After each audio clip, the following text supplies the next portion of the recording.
Hello loves and welcome to today's video. I have a book haul for you today. It was Canadian Independent Bookstore Day. The independent bookstores in my city host a bookstore crawl. If you visit 7 of the 8 bookstores on the list, you can be entered to win some gift cards. Each of the stores also has their own things going on with freebies and prizes and all these wonderful things. This is my 3rd year doing it. It is always such a fun time. So today we're gonna go over the books that I got during the indie bookstore crawl. This is a little late because I did want to see if I had won any of the prize draws before finalizing a haul. Fortunately, didn't win anything this year. I was lucky last year. You can't win them all, but I did still get some free goodies, so let's get started. The first bookstore that I went to, I didn't end up getting anything. I did enter to win a draw, but it is a bookstore that I bought something from last year, so I didn't feel quite as bad of like spreading out a little bit. I did end up buying some books this year at bookstores I didn't buy from last year, so I felt a little better about it. Second bookstore we went to, I did end up getting something. If you watched last year's haul, you can remember that my entire strategy was to try to buy Brandon Sanderson books, and I found 0 Brandon Sanderson books that I needed last year. But this year, the paperback of Sunlit Man finally came out, and I found it at the second bookstore we went to, so I was already feeling pretty good. This is one of the secret projects Brandon Sanderson wrote as part of his Cosmere universe. I'm not going to tell you what this is about because I don't know. I'm not at the part in the Cosmere reading order where I can know what this is about yet, so I'm avoiding looking it up, so I don't know, but this is part of the Cosmere.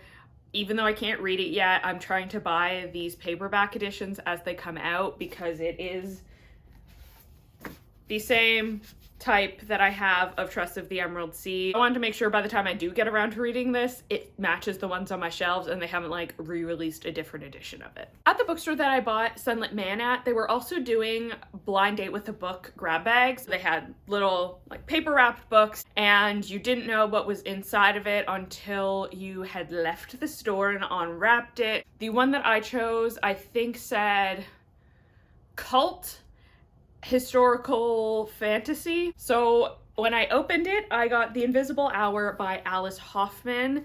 This is about a woman who's grown up in a cult where books are considered evil, and I think she ends up being transported back in time and falling in love with a writer. I hadn't really heard of this book. I've heard of this author, but not this specific book before. So I'm looking forward to reading it. Sometimes it's nice to get something kind of random that you've never heard of, that's not your usual thing, because sometimes it helps you broaden your horizons and find new authors you wouldn't have necessarily known about otherwise. So I was really excited to get a free book. Then we went to the third store, and the third store is the one that I shop at most often. I was scouting this store in advance.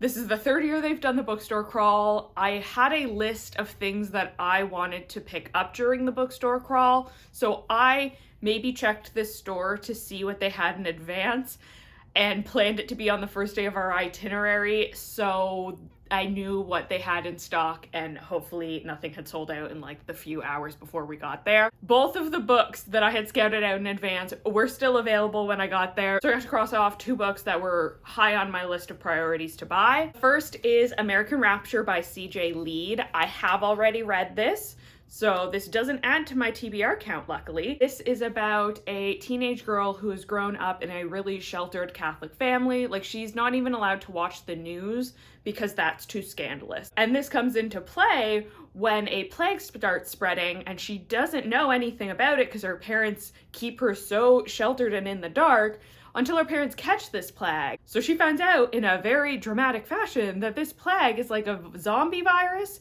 except instead of being like really, really hungry for brains, you want to screw your brains out. So she now has to navigate this world that is just as sexually depraved as her parents warned her about, while also unpacking the things her parents told her about human relationships that aren't true because of how sheltered she was. This book devastated me and I loved every second of it. This was the 2nd best book that I read in 2024. So I have Tress, I have Bury Your Gaze. I now own all 3 of my top 3 from last year. Beautiful look at that cover. So really happy to have this on my shelf. And then the second book is also one that I had already read, and I needed a physical copy of it. And I knew that that bookstore had physical copies, but not just any physical copies. They had signed copies of The River Has Roots by Amal El-Mohtar. If you watched my March wrap up, I gave this 5 stars.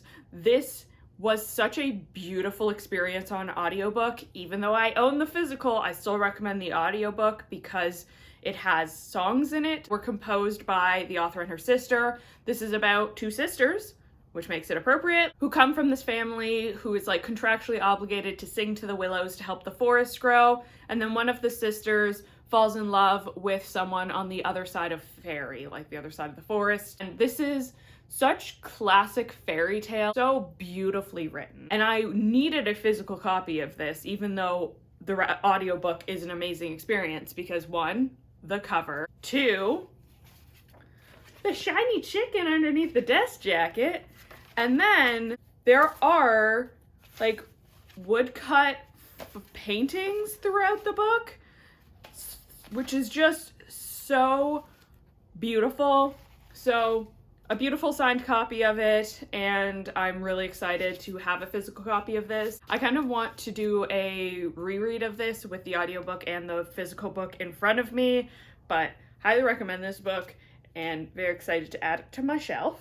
So that was day 1 of the bookstore crawl. We had some pizza, we went home, we rallied the next morning with some coffee, and then we went to bookstore number 4. I bought Starter Villain by John Scalzi. It's about someone who inherits their uncle's business after their uncle passes away, except his uncle was a supervillain.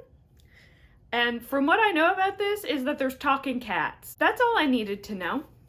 I'm excited to read this. I've wanted to read this author's work for a while now.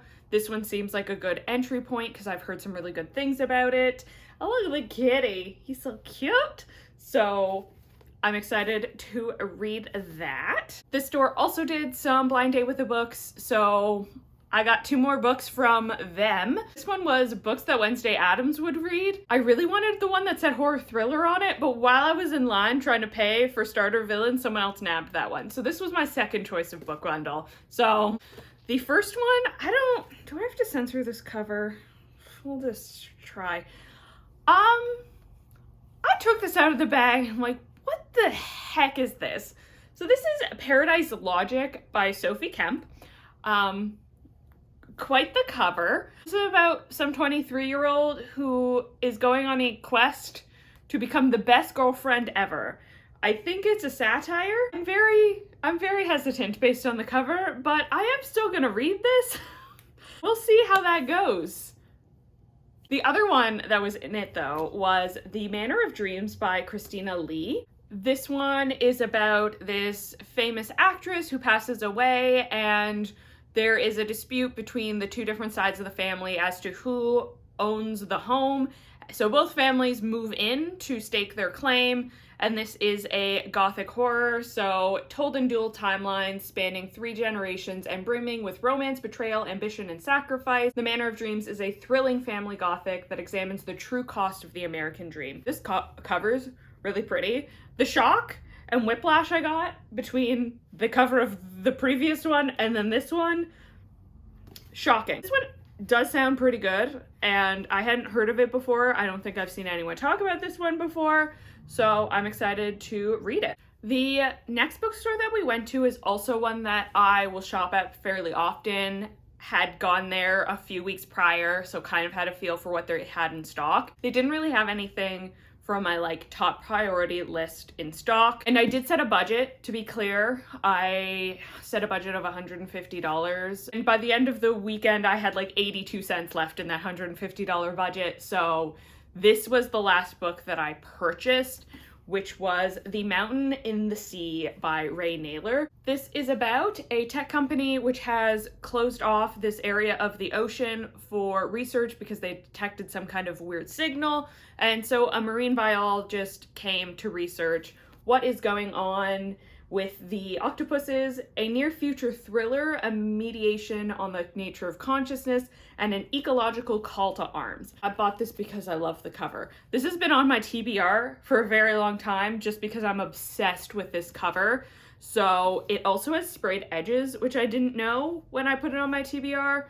I really want to love this because I want to keep this on my shelf. That was the last book that I bought. We went to 2 other bookstores that afternoon. I didn't end up finding anything, which was kind of expected based on the order of the bookstores. I tried to prioritize the one that was more likely to have things I wanted in stock first so that they didn't sell out of things. I had our itinerary planned like a whole month in advance of this bookstore crawl. I was prepped and ready. So the other 2 bookstores, I knew I probably wasn't going to find anything, so we spent all our budget. While you only had to do 7 of the 8 bookstores to be entered into the prize draw, my friend and I are completionists, so we did actually go to the 8th one as well. That one is outside of the city, so we planned out a little day trip to do that one and that one only on Sunday. They had their free giveaway table at the front, and on the way in, I saw a book on the table I really wanted, which is Hot Wax by ML Rio. This doesn't come out until September.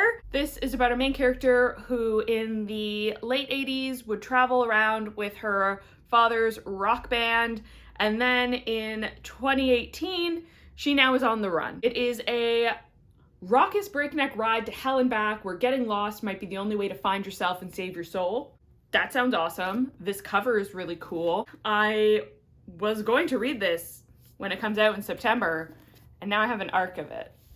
So I'm very excited to be able to read this a little bit early. So these are the 9 books that I got during this year's Independent Bookstore Day.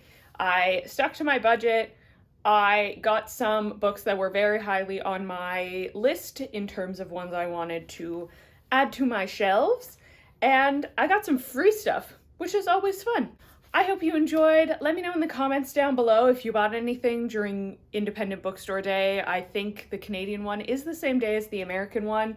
Let me know. Or leave the stack of book emojis, which is a little cliched to put on any book video, but it seems fitting today. If you enjoyed, like and consider subscribing so you don't miss any of my future hauls or my thoughts when I do finally read these.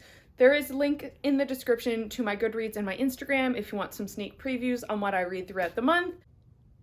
I think that's everything. Thank you so much for watching and have a great day.